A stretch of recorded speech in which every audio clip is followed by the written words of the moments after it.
Hi, I'm Suzanne Turner, and welcome to a podcast delving into the personal narratives within the clinical research industry.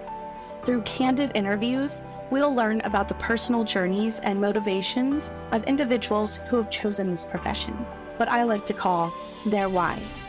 This podcast is not just for industry insiders. It's for everyone curious about the human side of healthcare. Beyond the industry's negative reputation, we'll shed light on the dedicated professionals behind clinical trials. Join us as we uncover the heart and passion of those working tirelessly behind the scenes in clinical research. Welcome to Heart of the Trial.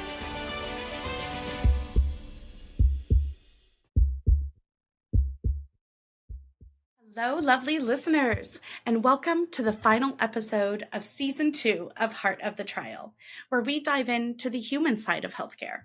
I'm your host, Suzanne Turner, and I just want to say thank you for being on this journey with me. This season has been filled with incredible conversations, stories of purpose, pivots, and the people behind clinical research. And we're closing it out with someone who embodies all of that and more. Today, I'm joined by the amazing Jess Thompson, founder of CRPro and the driving force behind ClinOps at Sea. Jess is someone who doesn't just talk about change. She builds it. From our early days in the lab to launching an entire cruise conference, she's been shaking up the way we connect, train, and thrive in this industry. In this episode, we talk about everything from burnout to building your brand to leading with authenticity, even when it means getting a tattoo on a cruise ship. It's bold, it's real, and it's the perfect close to a season all about heart. Let's dive in. I hope you enjoy, and until next season, stay curious and stay compassionate. Well, welcome to Heart of the Trial, Jess. Hi, thank you so much for having me. We've been talking about doing this for so long. I'm so glad that we finally had the time. Finally had the time. I know you're such a busy lady. And so I thank you for finding time. I really appreciate it. So why don't we start by having you introduce yourself to our listeners and tell them what it is that you do? Sure. So I'm Jess Thompson. I am the founder and chief visionary officer of Clinical Research Pro. We are a training organization, first and foremost.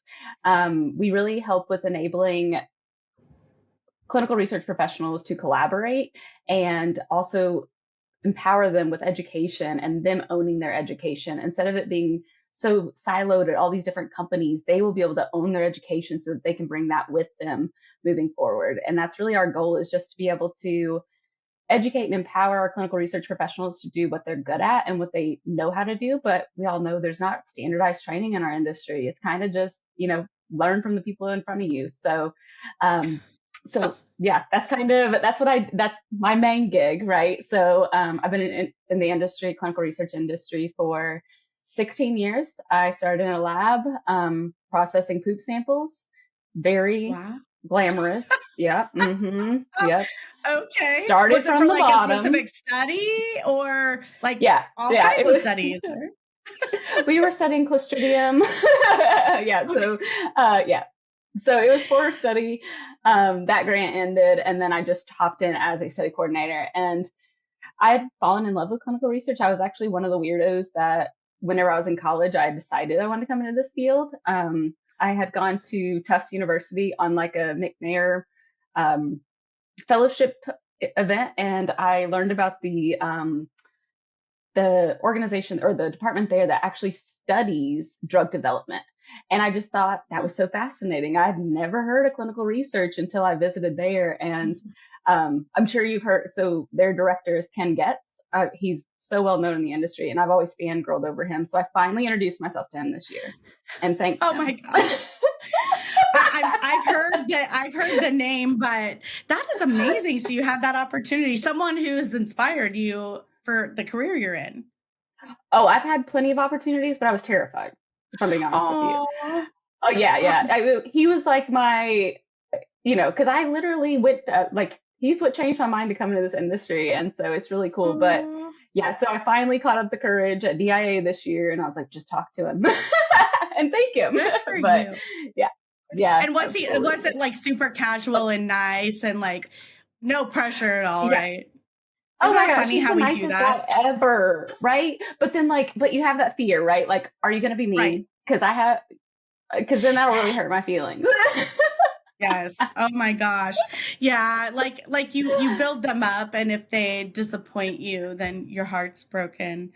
I Well, know. okay, so my first question for you is, what does a chief visionary officer do? What does that mean? So I have always wanted to be able to adopt this title. Truly, since I started Clinical Research Pro back in the day when it was Association for Clinical Research Project Managers, I always wanted to get to a space where I had a team that I was able to hand things off to do more of the operations side of things, to be able to do, Yes. like I'm really, really good at the vision part. And have Yeah. really like big ideas, and Yes. I always hoped that I would surround myself with people who would see that too and be able to pour into it and build with me. And Yeah. so we brought Mitch Hilby on. So our executive team at Clinical Research Pro is myself, my partner, Jason Long, and then Mitch Hilby. Mitch came on Okay. as our uh, chief of strategy, and that's whenever I was finally able to switch. Um, it's Okay. really, for me, I like the distinction because I don't necessarily want the executive power to make all the decisions for Clinical Research Pro. I want Yeah. to be out in the community. I want to be having these conversations with people, and I want to help develop the vision for Clinical Research Pro rather than really being the executive officer who's like only using my opinion, which I don't think that that's how everybody sees it, but that's Yeah. kind of just my view, is really just having that overall vision of how can we bring the clinical research industry together and break down those silos, and surrounding myself with people who are really, really good at what they do so that I can be really good at what I do. Oh, I love that. Oh, I hope more companies like take this on, because that's, I love that. So like you don't need to micromanage everything. Here are the cool ideas, and now I can empower you to like, let's take it and make it work. And because maybe Yes. you're not the expert who needs to make it work. So, Correct. oh, That's that's exactly it. that. Yep. Yep. Yeah. That's amazing. Okay, so Yeah.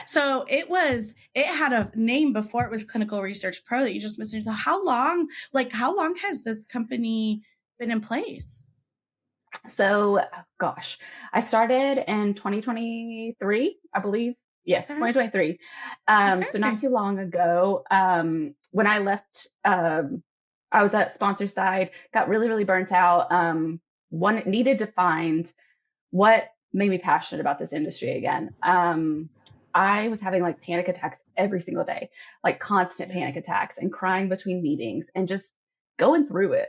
And I feel like so many Yeah. people in clinical research go through it, but without realizing that so many other people are going through it as well.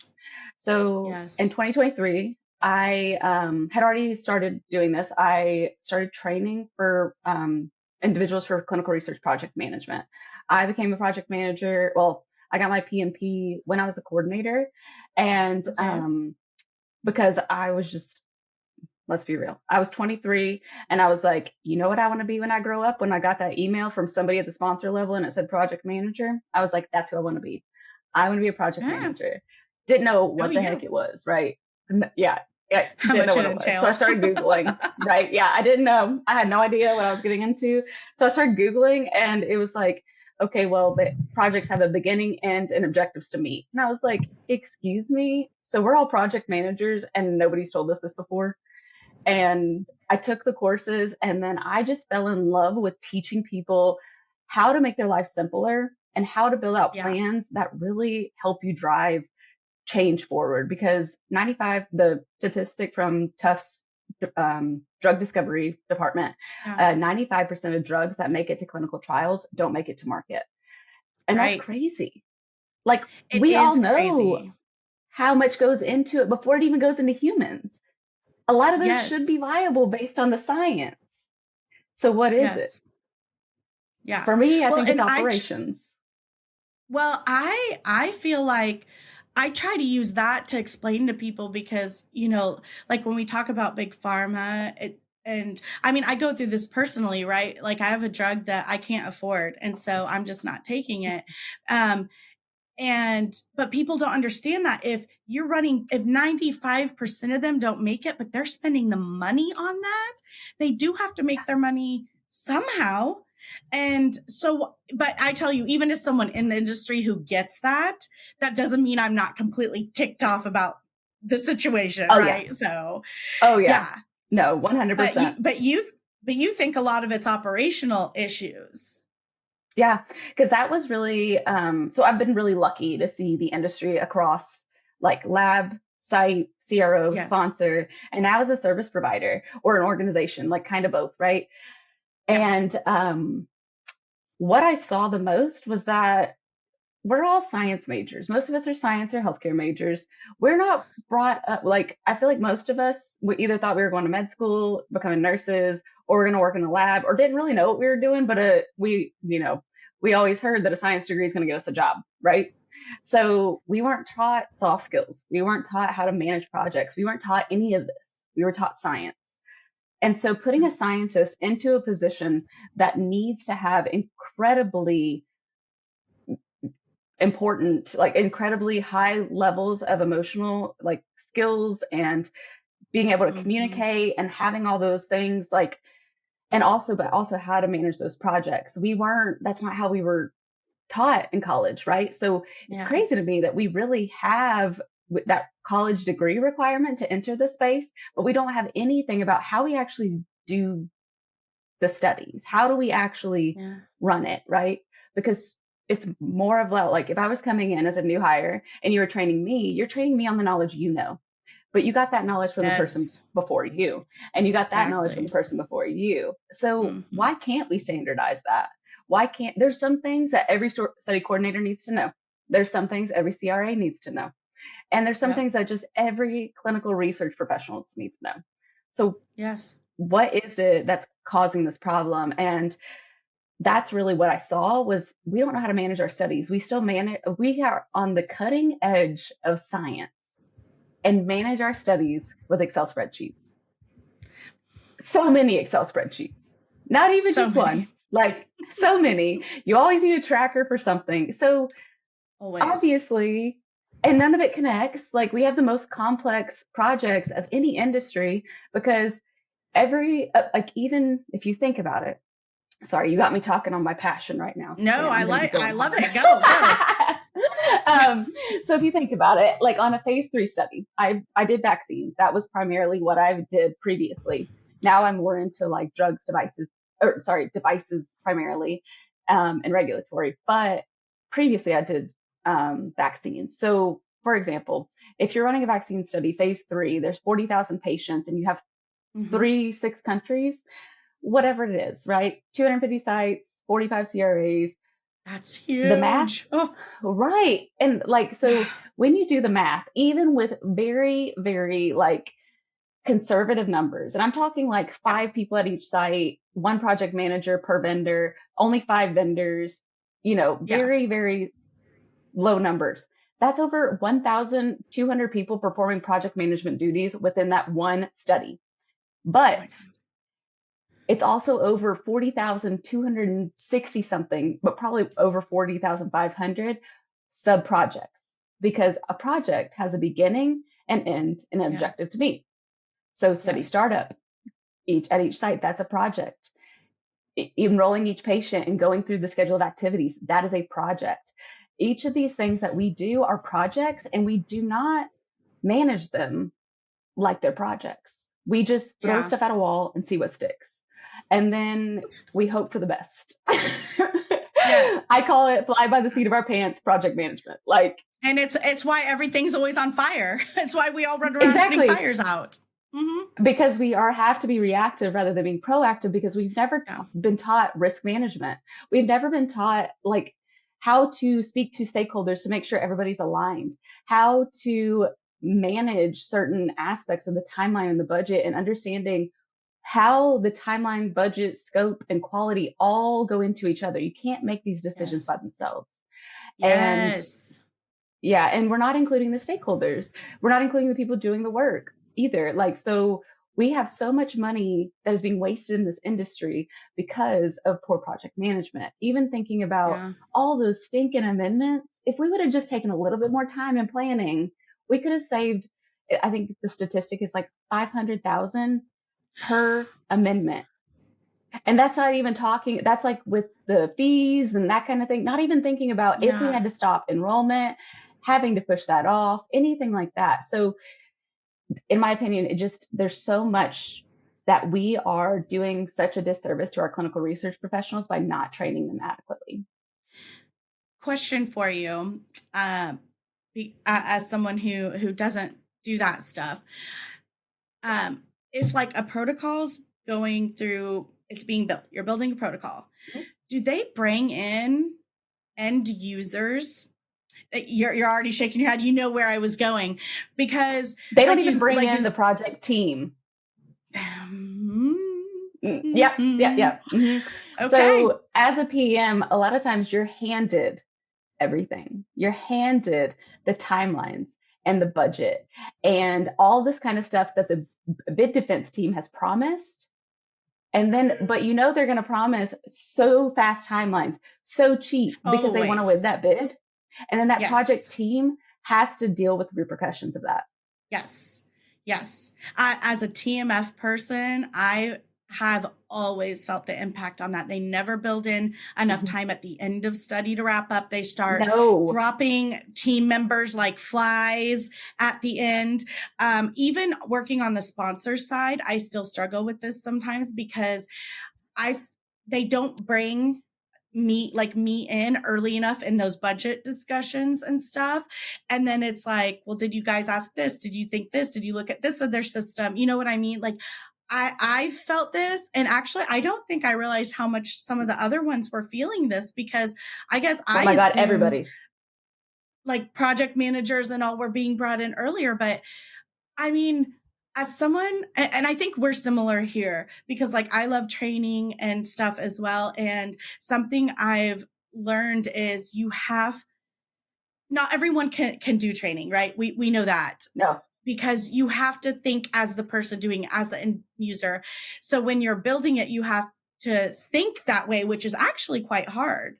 And then you need to get that input from someone who's going to do it. So like, to me, that seems so obvious. Here's a protocol.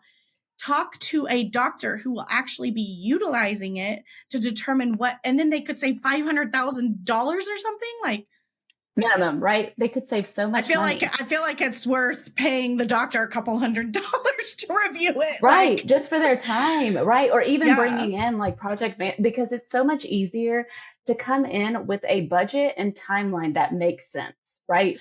And to be able to justify it instead of putting your project teams in a position where this is impossible. Yes. This is absolutely impossible. And you've already said from the beginning, we'll just do a change order. We'll just do an amendment. We'll do whatever. No, you put your project team in that position to then deal with the sponsor or whoever it is that then has to make it work. And they have to deliver that news. And that's not okay. That is not how we need to be doing business in this industry. We need realistic budgets. We need realistic timelines.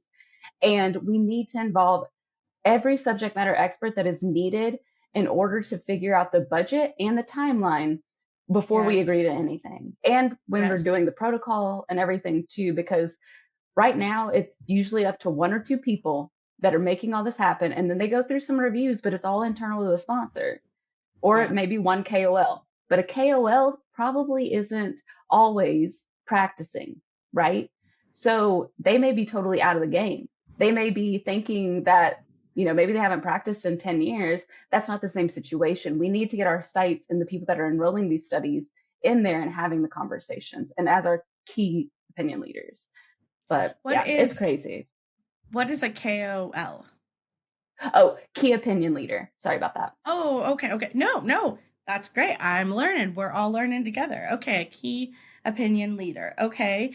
And I feel like a lot of what you're talking about is actually more the CRO side. I feel like it's 300,000 times worse at the CRO side than the others, having been on both sides. And I know I try to take that experience, and when I talk to my when I'm working with my sponsors and all, and telling them, I'll tell them, I'm like, I can tell you exactly what's going on in that document management department right now because I've been there, and they're not resourcing them properly because they do, like you said, they just want the money. They want the bid. They don't care if they don't have the people to actually do it. They'll And when figure you're it out. constantly, They'll figure it out. yeah.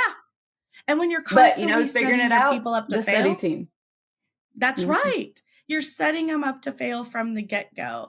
So Mm-hmm. I think that's really cool that you've taken that frustration and you've turned it into something where you're trying to help the everyday person who's trying to do this. So maybe they can manage it better and Absolutely. grow and give them those resources. And honestly, do you see a lot of, I guess, how do I want to say it? Like, do you get a lot of people coming and doing the training? Because are you seeing that people are investing in themselves? That's technically what's happening. Yeah. So it makes my heart so happy because pretty much a lot of what we do is free. We are going to have to change our model a little bit. I mean, we're going to have to start charging a little bit for things just because of overhead and exactly. Yes. But we want to make sure that we're adding value. So we are working on a new platform, which we'll be releasing in a few weeks, hopefully. But we're going to keep our academy, Clinical Research Pro, inside tips now. Clinical Research Pro, as you know it right now, is going to turn into Clinical Research Pro Academy. We are going to then turn Clinical Research Pro into something different, more of a hub for clinical research professionals to really facilitate that collaboration in the industry. Because my favorite part of what I get to do is introducing incredible people to other incredible people. Yes. That is what, I got goosebumps. Like that is what fuels my passion, everything. And that's why I wanted to take the visionary role. I didn't want to be focused on the money. I won't even talk money.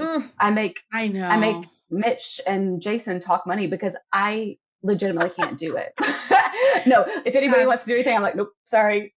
Yeah, I know. I get that. That's so stressful. So that's amazing. But, okay, so I think this is kind of a perfect lead in then. Talking about your networking is ClinOps at Sea. I had the pleasure of being on it. Oh, yeah, my tattoo. Yeah, I got my tattoo. Yeah. It's there. It's like upside down. Yeah, we got our tattoos. I tell you, that cruise was amazing. It was a conference on a cruise. There's Virgin Voyages, so we got tattoos while on the cruise. And you know what? We networked. We made amazing connections. We got some rest. I want to talk all about this. So you are the visionary behind ClinOps at Sea. So tell me about that and how this all came about. So I love cruising. If I'm being honest, I just love cruising. Same. Like, I do too. That's where I started. Was like I absolutely love cruising, and I've been looking at as I was starting to build Clinical Research Pro. I wasn't really sure what direction we were going in. Like I said, I spent probably the first year doing more brand awareness and just meeting people, having conversations, and seeing where the pain points were in the industry, and I'm one of those people that instead of getting stressed about a potential issue, I take action on it. Like I will, if I get my mindset to it, if I hear something that may start to stress me out, I just try to get moving on it. And I have this little thing on my desk and it says, I would rather be a hot mess of bold action and make it happen, learn on the fly kind of person than a perfectly organized coward. And I have it here to remind me. I know, because I'm not afraid to fail. I wanted to try it, right? And hold on, let me back up. For me, I like to have action, even if I fail, right? At least I tried. Right. And then I'm never questioning, right? I'm not like, man, I wish I would have done that. Exactly. So for about 2 years, I was pitching this idea to other conferences. Literally, I think every other conference probably had me pitching to them to do it on a cruise ship because there's not overhead. And secondly, the food's included. Amen. Like and those sometimes are the two alcohol. Exactly. And so those are the two big expenses of conferences is the venue and the food. Yes. If we use the space, if we so this year we were able to waive the conference fee and we just bootstrapped it. We paid for it, and we got some other people, like other, companies to chip in too. Yeah. I wanted to see this happen. So I was like, you know what? I'm happy to invest money into it. Yeah. So we totally bootstrapped it because it was a new idea that everybody, like I said, I'd Yes. pitched it to every single conference out there and nobody would take me up on it. So I was finally, Melody and I were chatting, and she was like, I want to do retreats. And I said, what about on a cruise ship? She said, absolutely. And then we decided to do it. That's I literally how love the it. planning went. And we were like, well, when do you want to do it? And then you set a date. Yeah. And Yep. And we did it. And, but the chaos behind that was crazy, right? yeah, But it's part it of the was the story. first one. It was the first one. Right. It's like, it's bound to happen, but I feel like, overall, I feel like it was successful for one. And then overall, I feel like now, like the next one is going to be so easy because like now you have ideas and you know what to plan for and expect. And I don't know if you've thought about this, but maybe you should also, like when you just said retreats, like do ClinOps at sea, but then do like ClinOps on land. And oh girl, I'm already reading your mind, huh? Like You know it. Yep, I know exactly. it. But I had to like so because I wasn't sure how many people would come, I had to do this a Yeah. weird way, right? Because I couldn't do a contract because then I would be out a Right. whole lot of money. Yes. So yeah, you have to put deposits down. For anyone who's never booked a group on like a cruise or something, you like put money down to hold it, and then like you have to put more money down closer to. So I totally get that, girl. Right. And so we started planning in February. The cruise conference was Labor Day weekend, so the end of August. And so we were already past the point of being able to, be able to get people in to figure out a contract. So we couldn't do anything with our group until 30 days before the cruise. Wow. Okay. Because we didn't have a contract, because we did a group, not a contract. And it was chaos the whole time. Well, working with people, trying to get all this stuff, you know what I mean? Because it's really high touch for a contract. It's very low touch for a group because you're just thinking about like a group going together on vacation, not needing the space. So we didn't know how many people were coming we had people joining up until 2 days before the cruise. So much of it, yeah. So much of it was like us projecting out based on what we were seeing, and we having numbers, and we didn't get any sponsors. And we hoped we'd at least get one sponsor to help pay for our costs, right? Because there were costs. We had a photographer, we had a professional photographer and videographer, and we wanted to make it special. We wanted to put all these things out there to make it really cool so people would come back next year. So about 2 months. Oh, also in the middle of this, Jason got cancer. That was wild. Yeah. I did not. So Jason was he was diagnosed with melanoma in April.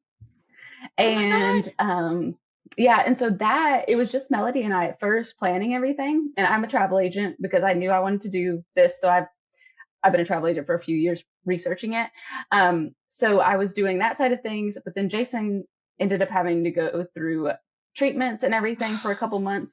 And so my world was flipped upside down, and we were trying to plan at the same time. And in June, I was finally like, oh my God, we've only sold 5 rooms. Yeah. How do we make this happen? Well, it's like 5-10 rooms, something like that. Okay. And I was like, well, either way, we're going on vacation, right? Worst case, that's why we didn't do a conference fee. First of all, I wanted to not do a conference fee because if I screwed this up, I didn't want anybody to be out any money from me. Everybody just paid for their cruise, had a great time. Fantastic. We all went on vacation together, worst case. Which was amazing. Right? And then so we brought the steering committee on like mid-June. We didn't have anything ready because he didn't finish his treatments until the end of June. And so it was wild. And so we threw all of that stuff together in a month and a half or 2 months. My steering committee is amazing. Thank God for them. But then even like up to the day before, I don't even remember what the question was, I'm going to be honest with you, but even up to the night before we got on the cruise, I was on the phone with FedEx at 2 a.m. trying to get those t-shirts. They delivered them to Tennessee, not to Miami. Yeah. So I had to get them overnighted for my house. Well, so my house, they were originally supposed to ship them to my house 2 weeks before, but they got delayed. And so I had to pay extra money to get it shipped to me, to get it to us by a specific date. They missed that date. And so I was like, okay, you need to ship it to Miami because they need to meet me in Miami. Girl, they got to my house, the day before at 10 a.m., like the day before the cruise. And so I had to get my mom to go to my house and overnight them to Miami. Girl. Like I have so many lessons learned from this. It's so crazy. Yeah. You should put together a PowerPoint and I will. Yep. Well, and that's why we're having a debrief with everybody. Like, on Thursday. I got the invite. We're all gonna meet. Yes, yep. I love it. Yeah. Yep. So we're debriefing with the steering committee first, and then we're going to debrief with you guys, and then just to get the feedback, because we want to know. Like I said, this was chaotic. I'm glad that it's funny talking to people because they're like, I had no idea. We didn't even know where our room was. We didn't know anything. Then they couldn't reserve it for a certain amount of time. It was, even while we were on the ship, we were running into those issues. And so we get kicked out of a space, and then we had to find another space. But with a contract, we won't have to do that. So with a contract, everything's going to be much clearer, much, more streamlined. But like I said, it was just a risk because we didn't even get any sponsors this year. But with the community in clinical research, it's been so cool because I just posted, hey, we need swag. Send us some swag. And so many of my friends rallied. Swag. Right? Yes. Right? Yeah. And but we did a curated swag list because I was like, I don't need 30 stress balls. We don't. I know they're cheap. We don't need 30 stress balls. Yeah. So I gave like specific items. But it was great. Like it was all cruise items and they were fantastic. Everybody's been wonderful. Yeah. Univo sponsored our conference bags for Univo IRB. I know. Yes. Yes. Which I need to reach out to Amy because like I totally want to interview her too. Cause like Julie, yes. Julie. Oh, I'm mixing them up now. Julie, I'm gonna write this down because why did I think it was Amy? I don't know. There's an Amy. You have an Amy Ford. She does site stuff. Okay. She's with the Site Collective, the Clinical Research Site Collective, and also does like training for sites and like helps sites build up their staff. That's right. Yep. Nope. Yep. So I talked to both of them a lot. So I was so inspired by like everyone there. Everyone was so inspiring. But really quick, I have to ask, how's Jason doing? Because I had no idea on that cruise. Like he's doing good. Everything margins came back clear after surgery. He didn't need chemo. Thank God. It was just so we have 3 kids. Like we have 14-year-old twins or 15-year-old twins and an 8-year-old. And so it was just a really scary time for our family of like, because there was a lot going on. There was a point for 2 weeks where we were waiting to get results to see if that had spread to his brain. And it was the longest 2 weeks of my life. Yes. And so, my dad, not like, okay, so this September, I think, is like 2 years. He was diagnosed in the fall, not last fall, the fall before, with stage 4 lymphoma. And I totally get that waiting for a test because they had to do a special test. And like, if it came back a certain way, like it was pretty much guaranteed fatal. And waiting for those results is like, you try to be really positive, but like, so I feel you, girl, like that 2 weeks was a long 2 weeks. So, holy cow. But I mean, he must be feeling good because you couldn't tell on the cruise at all. No. So, I mean, he's doing really great. Yeah. He's on 3-month surveillance. So every 3 months he goes in and now we spray him down with so much sunscreen. You know what I mean? Like, I'm like, cause it was melanoma and I'm like, no, you're not going outside. Like, I'm like, it's so ridiculous, but no, he's doing great. It's been 1 hour since you applied sunscreen. Get some more. That's that's so crazy. Oh my goodness. Yeah. I could say like ClinOps, like I said, it really was amazing. Like, cause I agree. I love a cruise, and that's why I was interested in going when I saw it. I actually, it's, I'm a big believer that everything happens for a reason. I say this. Same. So like I was actually at TMF week, and someone I presented with on something, I looked her up on LinkedIn. I like to look people up on LinkedIn, and she was going and happened to post something. And I was like, a conference on a cruise? What? Like, okay. And I don't know, I just had this feeling because I played with it back and forth, and I'm like, something's telling me I just have to be on this cruise. Like, I followed my gut instinct. And then you were so awesome because honestly, I mean, within days, like, you actually reached out about being a speaker, a presenter in one of them. And I'm like, and then meeting everyone, like, oh, I can't wait to see what you do with this. So let's talk about what's coming next. Now the first one's done. You're already talking about Yeah. next year. Oh, absolutely. Can I give a shout out real quick? So Yes. Noir Research, they sponsored our t-shirts as well. So huge shout out to those ladies. They would be also amazing to get on this podcast because they are site owners, and well, two of them are site owners. One is a consultant. Highly recommend them. So highly recommend Noir Research. So yes. Okay. And Awesome. all their I'll get sites, Dr. Levy, Latoya. Yep. I'll get their Yeah. information from you. So you'll love them. absolutely. They're coming next year on the cruise. So boop, boop. Yay. Okay. Cause I was like, I don't think that one sounded familiar. So I'll get their info from you. So I can connect with them for sure. And thank you to them for donating our adorable t-shirts. Like, all of us are wearing them in photos, and super comfy, and they're fantastic. So yeah. And they're actually cute. That was my goal. yes. I was like, I don't want to have stuff that is not cute that I wouldn't want to wear outside of this. So exactly. Oh yeah. I'll totally wear it. Oh yeah, totally. Yeah, right. So they'll be on next year's cruise, which means another cruise is coming. Oh yeah. We are actually starting to plan our next 2 cruises. Yeah. I know. Okay. I know. Do you know where they're going? Yes. So the first one is next July. We are going to Alaska, and so excited about that. So that was actually recommended by everybody, or we chatted about it when we were on the cruise, and I love it. And I love, so again, with the visionary side of things, I want to, again, have conversations with people. I want to know what they're feeling, what they're thinking. And so when we talked, there was somebody that brought it up, and everybody was all about it. And I was like, that would be really cool though, because then one part I really loved about this was so many people brought their spouse. And then getting to meet people's spouses, and because they would just go do their thing during the sessions. They're on a cruise ship. It don't matter.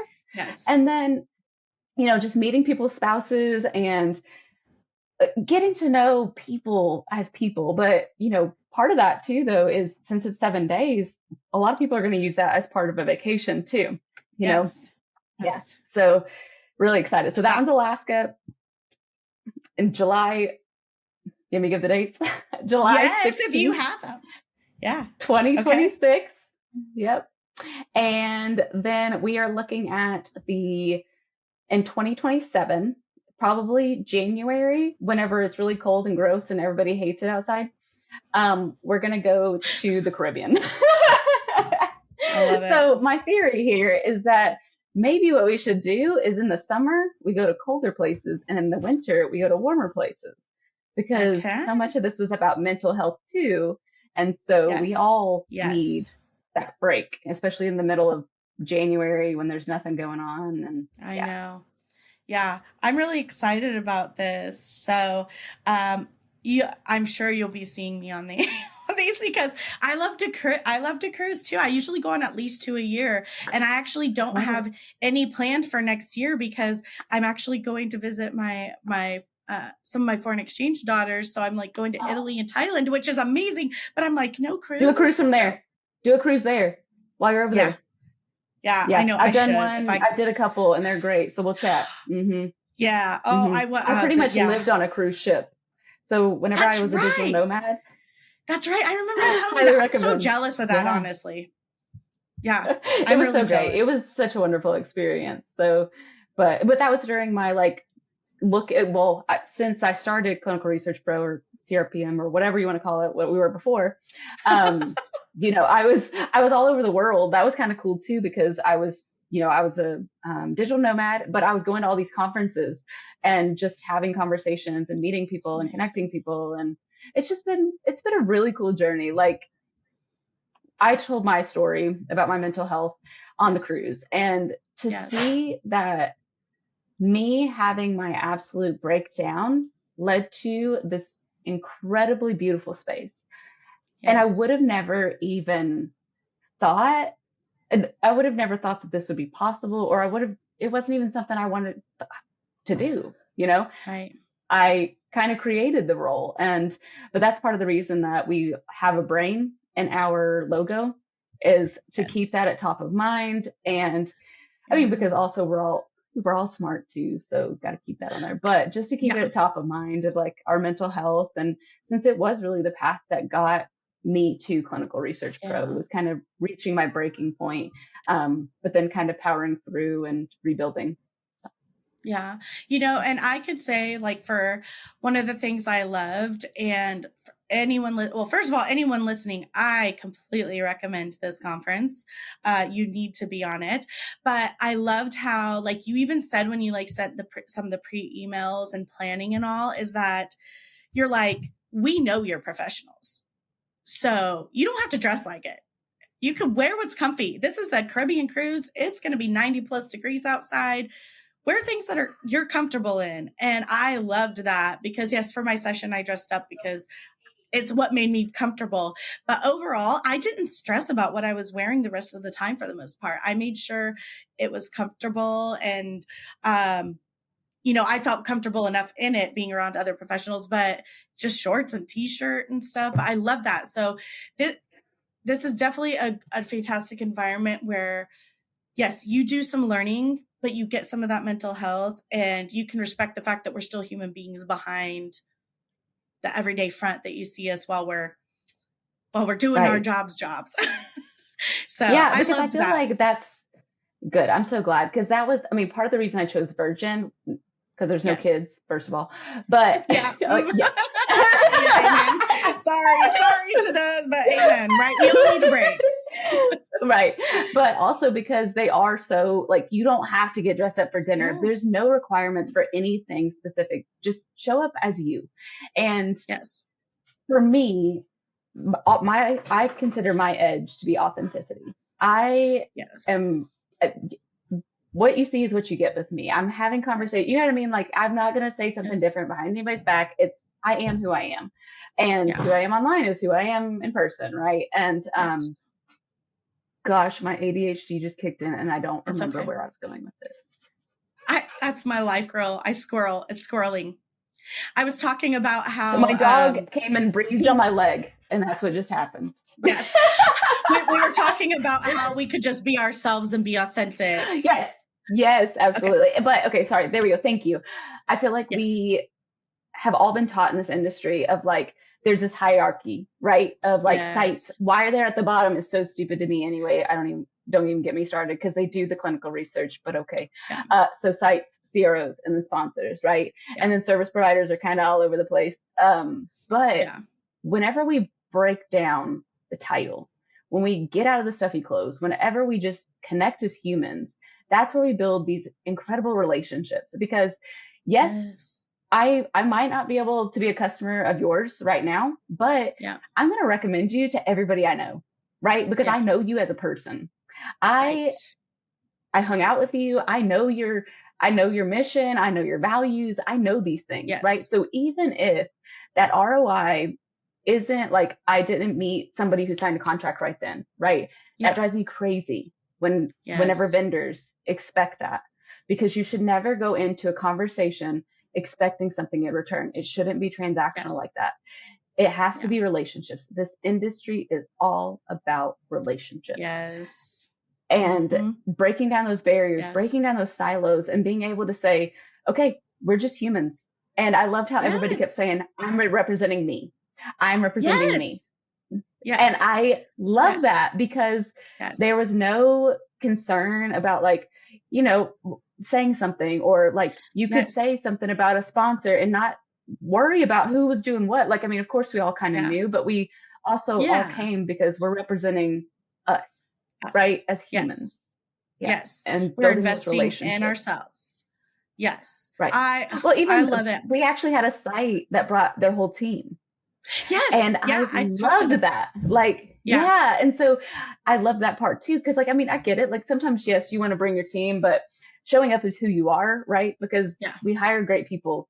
We want them to Yes. talk about things. We want them to talk about and be Yes. passionate about it. So let them be themselves. Don't hinder people on what they can say. Like, drives me crazy, but soapbox, right? So, I know. I yes, get it. There's always proprietary things, but yes, but and not that's why with opinions. Opinions shouldn't be proprietary, you exactly, know? exactly.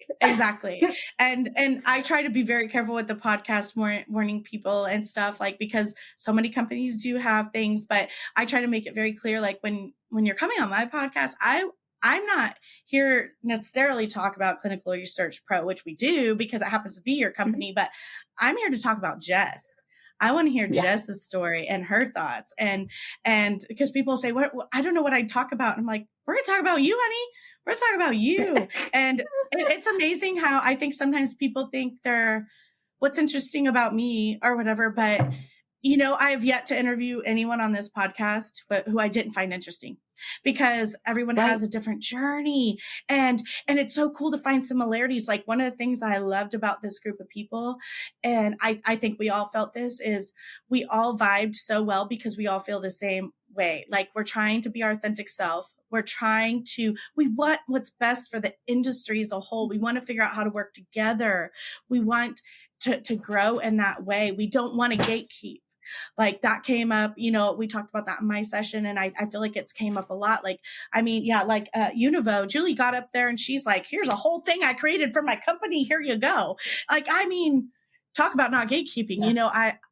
and it was such a cool group. And I think sometimes people forget that, especially when they work for companies that are so big. This drives me nuts because I've been there. Is a company that they want you to promote them in everything. Like, their LinkedIn is all about them. Like, no. My LinkedIn Mm-hmm. is for Suzanne.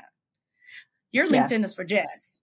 It is not for Yeah. whatever X company. And that Yeah. really bothers me when they do that. So I really love that Yes. about this group. Yeah, because I mean, there's even companies out there that I've been hearing that which I mean, been there. I couldn't post Yep. anything about my anxiety on LinkedIn. Ugh. I got in trouble for that, which is so stupid. It's anxiety. And we work in clinical research. Like, we're not trying to fix What? things with mental health. But Oh, wait, I isn't that digress. like a whole line of drugs? What? Right? Like, And maybe we recognize it as an industry that we all are having this problem, right? Like, yeah. maybe we take that route instead of saying, you broke the rules, because some companies aren't even letting people interact with other companies that are considered their competitors. What? Right. Yeah.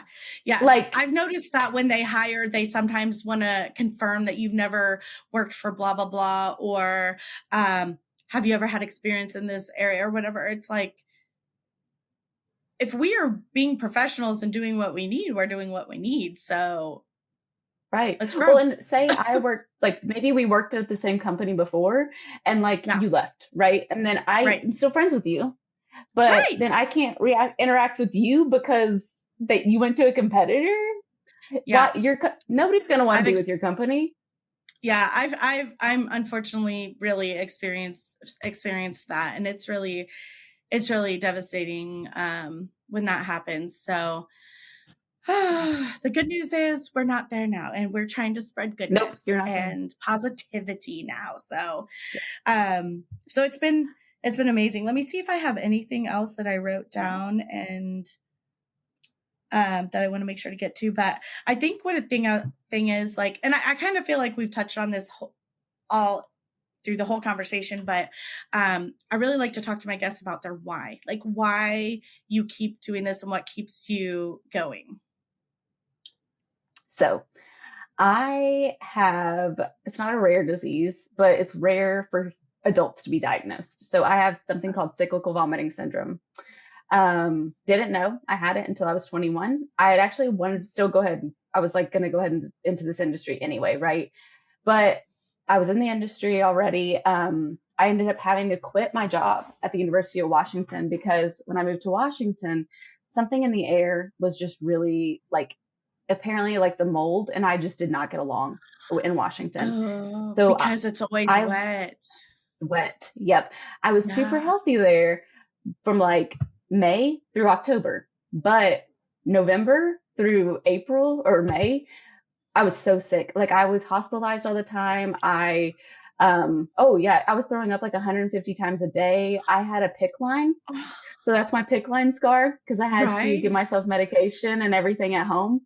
But there was a long, like, it was just really, really bad. The closest, it took 2.5 years to get diagnosed. Um, Even after I was on home health care and everything, 2.5 years. The closest specialist to me in Washington State was in Wisconsin. I had to fly to Wisconsin to go see this person that would help me. So what happens in cyclical vomiting syndrome is essentially when you get in a cycle, you can't get out of it really easily. And I was so far into like, cause the cycles would be like, you would be fine for maybe a week max for me at that time because it was so bad. But like you should, like some people would cycle in and be like every 2 weeks or something like that. And you'd be sick for a few days. I was sick there at the end for like the whole time. And that's why I was on fluids because I had to go in every day at the hospital that I worked at. And I would just go for my lunch. I would go up a floor and I'd just go get IV fluids while I worked because I didn't want like, cause I love this industry. Right.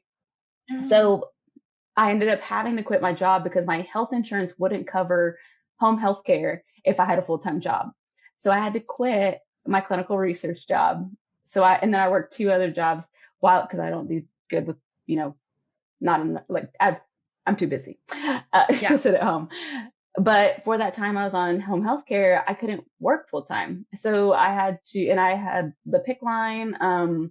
And so PICC line, if you're not familiar, it goes in here because they couldn't get my veins anymore because I was getting fluids every day. But it goes through here and then it goes into your heart.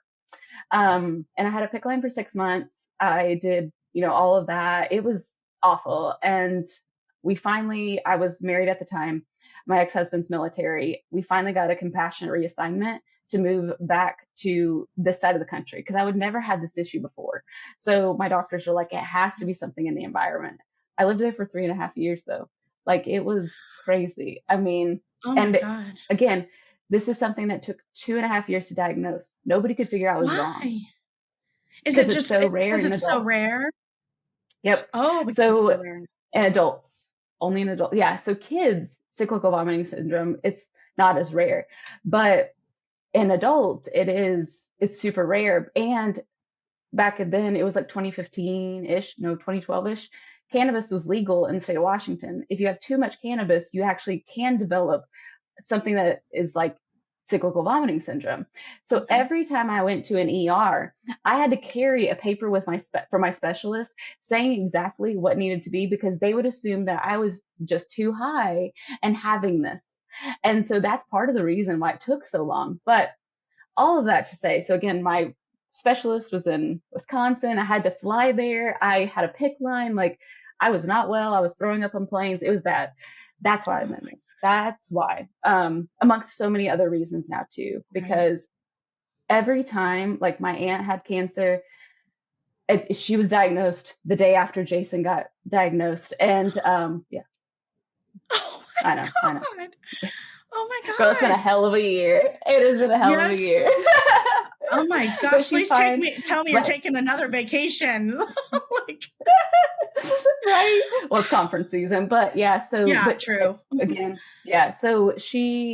But what her doctor said to her, so it was her second recurrence of ovarian cancer or endometrial cancer. And her doctor said to her, it's different now because of clinical research. And I said, Yeah. he was like, it's different than what it was your first recurrence because of clinical research.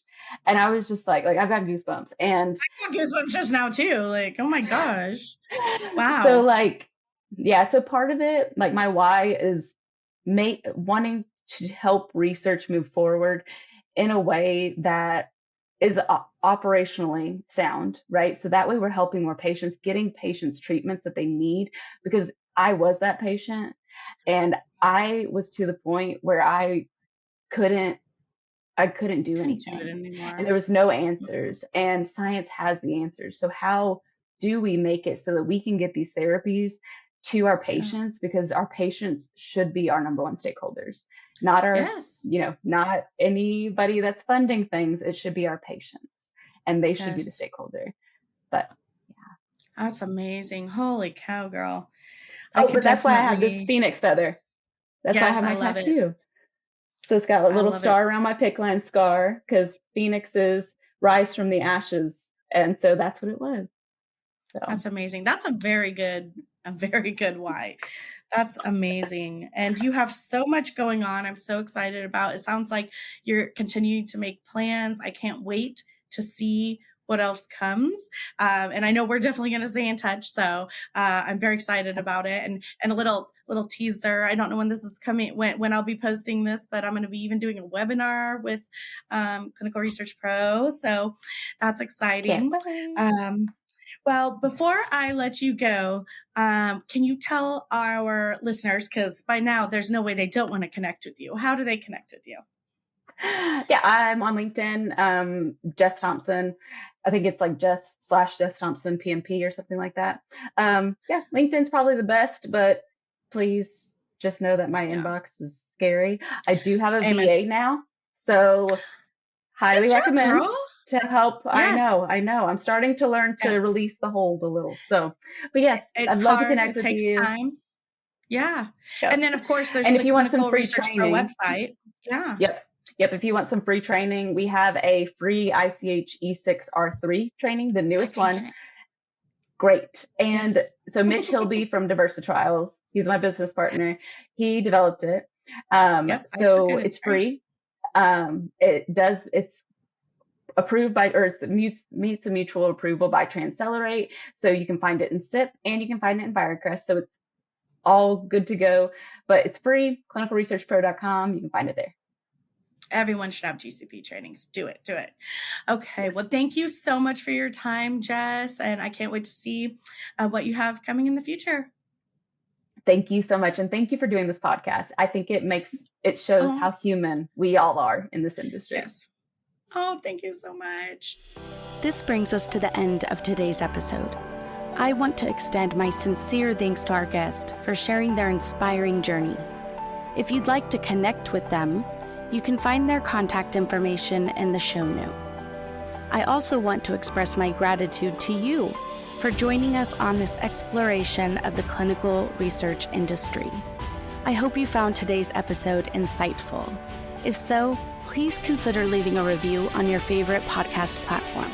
It truly helps us reach more listeners. If you have any feedback, questions, or comments about the show, feel free to email me at podcast@iceconsultingllc.com.